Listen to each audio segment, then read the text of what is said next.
Welcome back to the SLT podcast.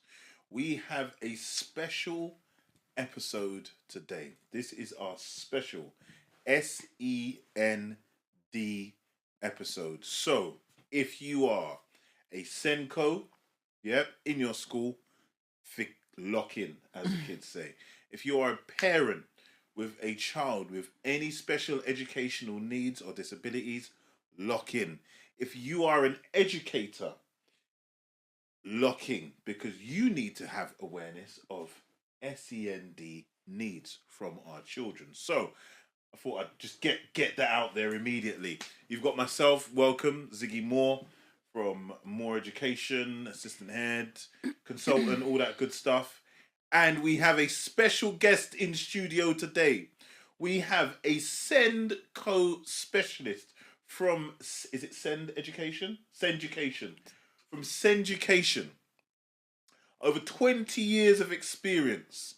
She is a SENCO at her school and runs an independent consultancy called SENDucation. We are very, very lucky to have her in the studio today to share and impart her wisdom and knowledge about special educational needs. We will pass over to Miss Ree. See what I did there?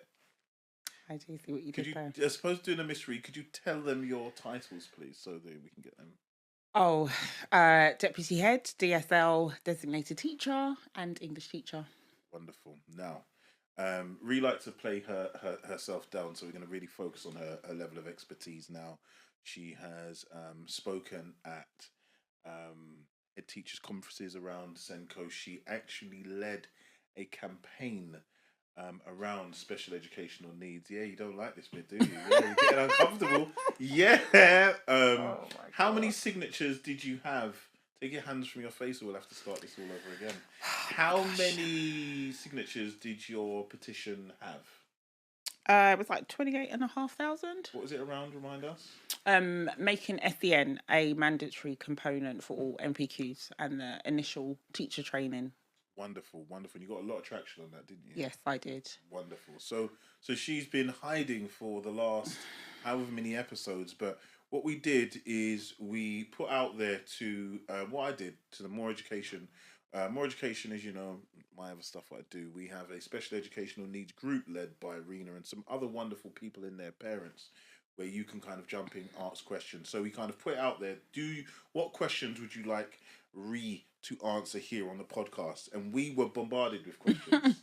Within like a 24-hour period, we got loads. So we're going to put them to Rena, and she's going to be answering them. So it'd be lovely to hear your comments, lovely to hear your feedback in the comments. But we're going to kick it off. So I'm going to start with the first question, and this is parents' questions, because before I start off, we have seen a huge increase in special educational needs diagnosis. Mm-hmm. We are currently in a crisis of special educational needs funding. Yep. So this is a massive topic. We get so much conversation, questions, parents requiring support around SEND. Yeah. Before we jump into the question, could you tell us just kind of a bit more in regards to that intro? What are you seeing as some of the major issues, apart from the ones I've obviously mentioned around SEND, as a SENCO? So there are lots of educators who feel ill-equipped to meet the needs of children with SEN. Parents are pulling their hair out because they either can't get the setting that they want for their child, or they feel like their relationship with the school SENCO isn't working, or they want their child to have a diagnosis and the local authority is not working with them. Funding is a massive issue. I think it's by 2026 that like 18 councils are set to be bankrupt. Yeah. That's next year. No. Yes, it is. Goodness. Sorry. Yeah. So by next year. Which is why the new government has got this massive push for mainstream schools to be able to accommodate the needs in mainstream, so that there's less need for specialist settings. but there is no one size fits all model for SEN. So we'll see what that looks like. I have my own thoughts about that, but maybe that will come out in our discussion. Right, brilliant. It's sent in by a parent. It says, what specific accommodations or interventions are schools expected to make for a child with SEN needs but doesn't have an EHCP in place? So, I think those of you will know what EHCP, but you may want to break that down. So I'm just going to repeat the question. What specific accommodations or interventions are a school expected to make for a child with specific SEN needs but who does not have an EHCP in place?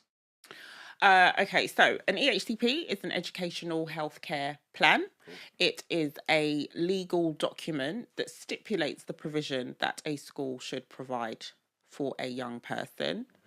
It's issued by the local authority. They are responsible for the plan. They liaise with the school SENDCO to make sure that there's something that's called an annual review to make sure that the plan is fit for purpose. If any amendments need to be made, that's what happens following the annual review. For a child who is on SEN support, so it's like there are over 1.6 million children with SEN, yeah? Of that, 1.2 are SEN support. I think people look at statistics and they think that all of these children have EHCPs, but 1.2 million children don't have a plan. And the biggest area tends to be speech and language and communication. So to answer the parent's question, the SEN code of practice is like the SENCO's professional Bible, for want of a better phrase. That document details what schools should be doing. So there's something called the graduated approach, which is a 4-part cycle where you assess, plan, do, and review. So if a child has SEN support, the school, the parent, and the child will assess what the needs are. They will put a plan in place to say, okay, we're going to give them adapted tasks, or we're going to give them extra time in examinations. They would then do it. That's the third part of the cycle. And then they would review it to see, has this reasonable adjustment, that's the term that we use, has this made an impact on the child's learning? If yes, then brilliant. It's implemented across the board and they continue. If not, you go back to the assess part and plan what you're going to do for that young person. Okay, so just to go back, you mentioned speech and language therapy. So if a child has SEN needs but doesn't have an EHCP, with the expectation that the child receives some kind of speech and language therapy? Ideally, yes. Yeah. So that could be a targeted intervention. In lots of schools, it's quite unfortunate that like the SEN or the learning support department works in isolation from the main school. Ideally, you want the two departments to work together. So if they're having an intervention for speech and language needs, the class teacher should be implementing those strategies in the classroom, so that the intervention doesn't just happen once a week. And it should also be shared with home, because they might say, oh, you know, we want you to help your child with their pronunciation or use these words, you know, when you're having conversations and stuff like that. So, yeah. So senior leaders should be also planning this stuff into CPDs. So absolutely. If you do have speech and language being delivered in school, as a senior leader, you should be ensuring, I would argue, at least twice a year, you should have a CPD on speech and language. Just give my little 2 pence. I line manage a bit of SEN, you know. Okay. So yeah, give my little 2 pence. So interventions, so things like speech and language therapy, just kind of probably literacy stuff around. Yeah, it could be numeracy, could be about emotional literacy. Yeah. It could be handwriting practice. Yeah. It could be, you know, like occupational therapy. They might need to have like therapeutic putty where they're doing hand exercises. Like there's a whole wealth. It all depends on the needs of the child. Yeah. Okay, brilliant. See, expert extraordinaire. Okay, second question. How do schools assess progress And what measures are used to evaluate the effectiveness of support provided for a child with SEN? So this kind of feeds in to the last question, doesn't it? Yeah. So yeah, how would you answer that? How do schools assess progress, and what measures are used to evaluate the effectiveness of the support provided for an S child with SEN? So you'll know this. Schools typically measure progress by assessment data. Yeah. But the caveat to that is that for some children, their SEN is not academic based. Like, I get so riled when people equate SEN to like a lack of ability. It's not synonymous. You can have, I've taught many children in top sets who have got SEN needs. It's not, oh, my child has got special needs, so they're going to be, but it doesn't work like that. But I'm going to get off my high horse with that. No, this is the place for your high horse. This is be free, talk. You don't want to tell me that. So for a lot of children, it's their communication and their social interaction. So how do you then measure if a child has been able to make friendships? We've seen children who go their entire time in secondary not forging friendships. They eat alone in the canteen or they eat with staff. They'll wander the building. It's absolutely heartbreaking. And so I think schools can actually do more to measure personal development. So those interactions that they are having with their peers or with parents, are they able to be resilient if they face challenges? Currently, I would say there is no measure of progress in that regard. But for academics, it's assessment data. Do you know what? Listening to these questions is letting me know how good of a job I'm actually doing. Because I actually have... That's not even a humble brag. Yeah. I know the answer to this one. At one of the sites... that because we're across two sites, we do something called a student independent survey, where we have a range of kind of questions where we look at how is the student able to work independently, around across a range of different needs. So it may be emotionally, how they're able to manage emotion, how they're able to work in class, so on and so forth. And this is done primarily by the LAs or TAs within the class. Okay. And based on that data, then we're able to implement waves of support for that child. So as you've said, you may have a child with an EHCP plan. Sorry, I hate saying that, EHCP. However, they're academically quite strong and are able to work independently and manage their emotions and so on and so forth. Another child, if Johnny isn't sitting next to them telling them to stop talking to Tony over there and putting a pen in their hand and so on and so forth, and they don't have movement breaks and they don't have... This child is not coping at school. And then you're able to see where are the issues and put in the wave of support. So different schools... So we have something, and maybe you're saying maybe you've been in places where you don't necessarily have that. But I have worked with some schools who are able to manage that, measure it, and year by year. So a good idea might be speak to your SENDCO and ask this question very specifically, because if you were to speak to our school, we'd be able to have the answers and we'd actually be able to provide data, whereas others don't. I'm actually thinking of a way that could be monetized. Ding, ding, ding, ding, ding, ding, ding. Oh my goodness gracious! I'll get back to my colleagues. So yeah, no, that's something that should be shared. Okay, all right. I've got another question. This came in from a parent. Okay. Oh no, this is a teacher. I have 30 children in my class. 9 have an EHCP. 6 are SEN support. How can I adapt my teaching to meet all of their needs? So this is a teacher-based question. So first to a parent, this is a teacher-based question. So I think this is like exciting for me because this is where you get to be creative with your teaching. You know, I think as a teacher, you are dictated by the national curriculum. If you're in a state school, you've got your line manager saying this needs to be done. But when you're trying to explore what works for different children, like the onus is on you to find different strategies. And I speak to a lot of teachers who it comes from a place of frustration. Like, oh, how am I supposed to do this? Because I've got, and I'm not saying that this is the tone of the question, but how am I supposed to meet the needs if I've got 9 children with a plan and How many have got on SEN support? 6? 6, yeah. 6 on SEN support, so they don't have EHCPs. Right. So SEN support, I guess, is the more exciting part in the sense that they don't have a plan that will say you need to model tasks or you need to chunk instructions.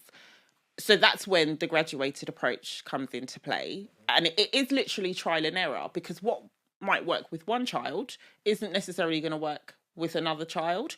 I think, having been a TA, lots of teachers make the mistake of being over reliant on the TA to work with the children who've got special needs. But the SEND code of practice is explicitly clear that categorically accountability lies with us as the teachers. So I would say their first port of call is to talk to the children, to say, what is it that you find difficult in my lesson, and work collaboratively with the child. Because I think a lot of times we spend lots of time as grown-ups sitting around tables thinking like, oh, what can we do to help talk to the children, because it's their school experience. You know, I've said this before and I will continue to say it. The best feedback I have ever received has been from young people. Yeah. All of those learning walks and formal observations, it's neither here nor there. When a child said to me, Miss, you talk too fast. When you're telling the class what to do, like you talk too fast. So by the time we have to do it, I've already forgotten what you said. Yeah, that's real. That is, yeah. But they felt comfortable enough to share that with me so that I could then change my practice. So I would encourage them to do like a student consultation with the children. Yeah. Brilliant. That's brilliant. And oftentimes we're so because I'm gonna put my business out. We're so caught up with lesson plan, this tick tick tick. Our actual service users, the customers, who we don't get their feedback. And any good practitioner, whatever it is that you do, you need to speak to your customers and make sure that they feel they're receiving a good service. Yeah. And you know, saying that, when I don't know if you know. So I piloted this program called SEND Champions, where I do remember you speaking about it. Yeah. So you had a SEND champion, a member of staff in each discipline, and they would do the graduated approach, and then they would feedback at inset. And that's a really good way of sharing best practice, 1.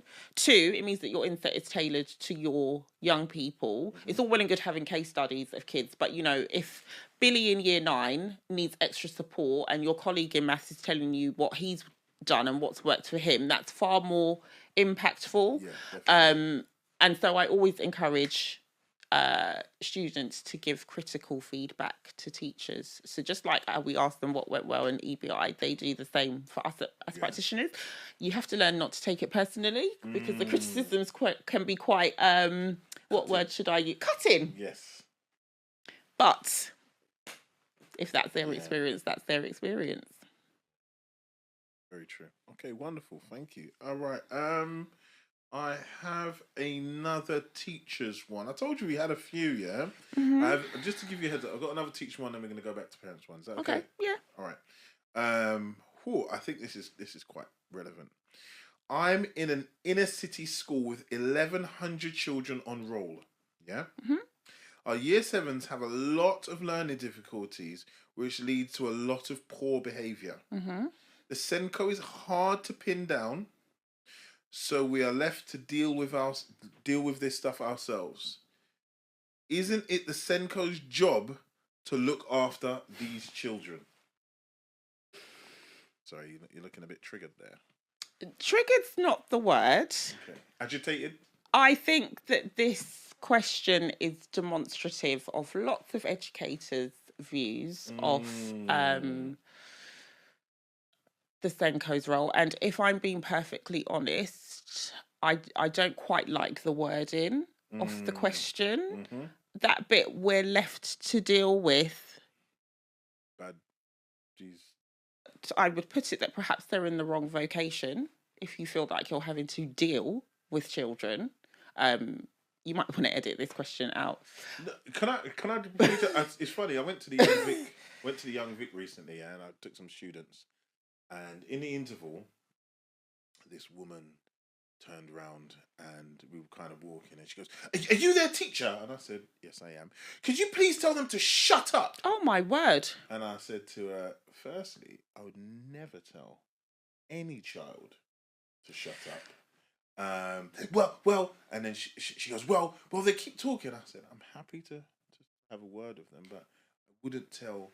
And then she went to interrupt me again. I said, am I going to be allowed to speak?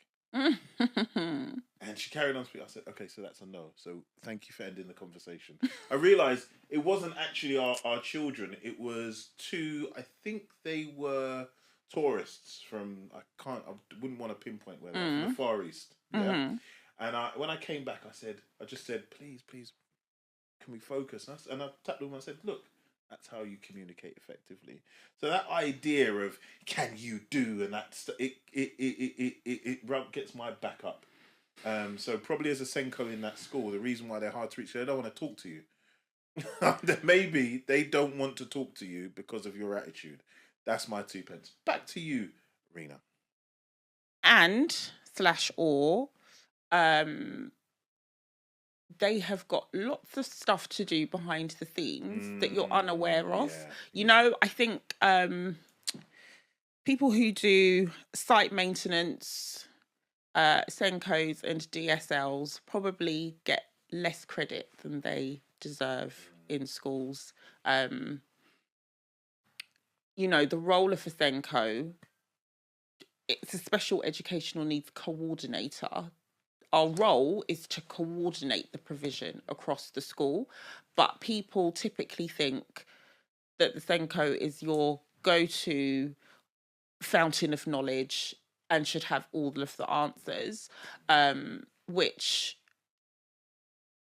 as the teacher, you're front-facing. You're going to have those children every single day or week.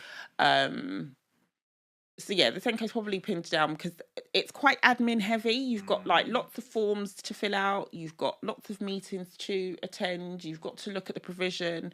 More often than not, SENCOs line manage support staff as well.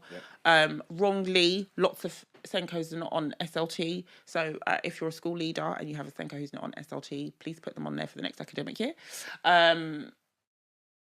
And so they're not probably willfully hard to pin down, but there's lots of stuff that happens behind the scenes that people don't realise. So, sorry, because the question rattled me. What was the actual question? Don't worry, I'll repeat it for you, and I'll do it in a tone that rattles you again. I am in a school with 1,100 children on our roll. Our year 7s have lots of learning difficulties, which leads to poor behaviour. The SENCO is hard to pin down, so we are left to deal with it ourselves. Am I doing well? The intonation's spot on. Isn't it the SENCO's role to look after these children? There we go. Yeah. I got you rubbing your temples. Gotcha. Go. So it might be that they need to look at their behaviour policy,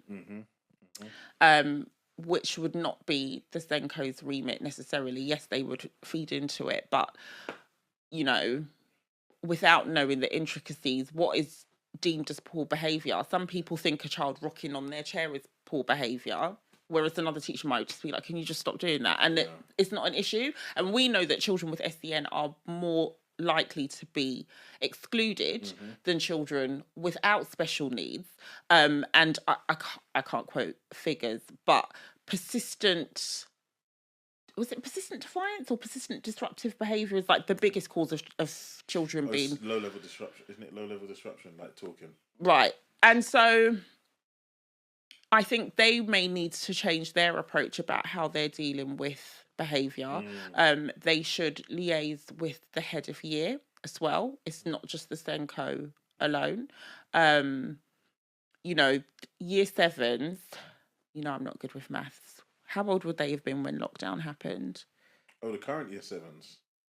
Oh, so they would have been like 5, 6. Yeah, so they missed out like key stage 1. Key stage 1, yeah. So that kind of social interaction. Right. Yeah, that combined with the explosion of social media, yeah, it wasn't a good combination for a lot of these kids. I've been saying this for ages. Nobody's listening. Anyway, Yeah, I think people disregard COVID. They think that, okay, well, it was 5 years ago, yeah, but they're not thinking of the ramifications of when yeah, COVID yeah, took place. yeah, So I think that there needs to be a whole school approach to this. If it really is the entire year group, then they need to. It's not just the yeah, SENCO. yeah. 100%. I was gonna say if you have a year group, because you get those years, you get Yeah, we years, do. you get years where this year group's gonna be a problem. Yeah. And you need to stamp that out, or as opposed to that, you could need to embrace that, yeah, quickly, or you're going to have a massive issue. It's funny because I went. There's been some new additions to a Key Stage 3 group over the last 2 or 3 weeks, and I went to one of our other sites, and you can see the dynamic has shifted greatly. Shifted, and I was like, guys, we're gonna need to ensure that we are providing the right type of guidance and support for these children to ensure they know who are the ones who offer the guidance and support very quickly. Because if that's not done, then exclusions go up, so on, and Yeah. it's not the way. Okay, thank you. I think this question ties in. Hold on. Okay, so this is a parent question. It says, can you explain how SENCOs collaborate with teachers to ensure SEN needs are being met in the classroom? So I would say it differs from school to school. School, yeah. Some schools, depending on the size, SENCOs will send out what's called a round robin that teachers have to fill out. So that might talk about how they are in class, what their needs are, what the teacher's done to support them, and then they collate all of that information to make a plan. Some schools, the SENCO will deliver CPD at the start of the academic year. They'll say, this is our incoming cohort, these are their needs. You need to bear that in mind. I always think that the best schools, SEN CPD is filtered throughout the year. Yep. It's not just done in September and then a box. Yeah, it needs to happen. Ideally, every half term, but at a push, I would say termly. SENCO clinics are good. What's that? So essentially, it's when all staff attend and can pose questions to the SENCO. Okay. So if you feel like your SENCO is hard to reach, every Thursday afternoon from 3:30 to 4:15, you can go to the SENCO clinic and ask questions. But yeah, typically SENCOs will gather information from teachers, but also they will help, with strategies. In answer, okay, cool. So they do collaborate fairly often. So we'd say through CPDs, through clinics. That's how it's often done. I'm trying to think. Yeah, through round robins, through briefings. So do you have morning and evening briefings? Yeah. Yeah. So morning and evening briefings. People will be updated. So there's a lot of communication that happens between staff and special educational. Yeah. The SENCOs of the school, lots of communication, but I do think it does need to be something.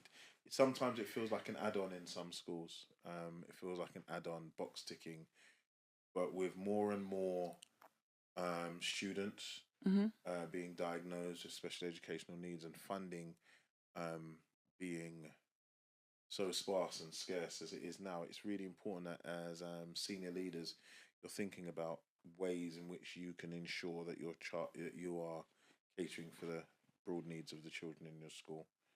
Yeah, and even middle leaders should invite their SENCOs when they are doing learning walks. The SENCOs seeing what's happening in the classroom from that perspective.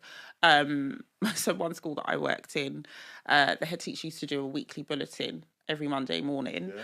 And so my section was like an excerpt from the code of practice, just as a gentle reminder for teachers, because I don't think many, if any, teachers are going to read chapter 6 of the code of practice. But there's a wealth of information that teachers need to know. But if you drip feed it throughout the year, that helps with communication as well. Yeah. All right. Wonderful. That was the raft of our questions. That was quick fire. But you were ready. You were ready for everything that we had. Everything that we had. So yes, please, guys, listen. We love receiving DMs. We love receiving messages. Just to round up, hold on. I'm going to jump into our DMs here on Instagram. We do receive DMs, and I'm just going to read one out. I'm not going to mention his name, but it was really nice to receive this DM. Let me quickly find it. Oh, don't tell me I've lost it. It was from a young teacher, and he said, "Hi guys, I love watching your pod.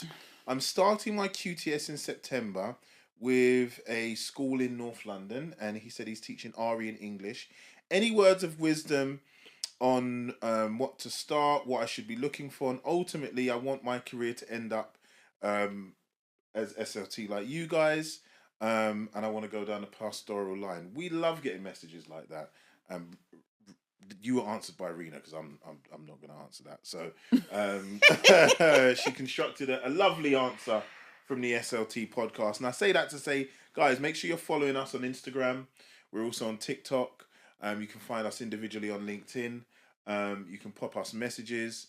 Do not hesitate. We really, really enjoy getting stuff like that. So pop us a DM, pop us a message, communicate. We're genuinely here to help. So until the next episode of the SLT podcast, please remember, like, share, subscribe, all that good stuff, and we'll see you next time.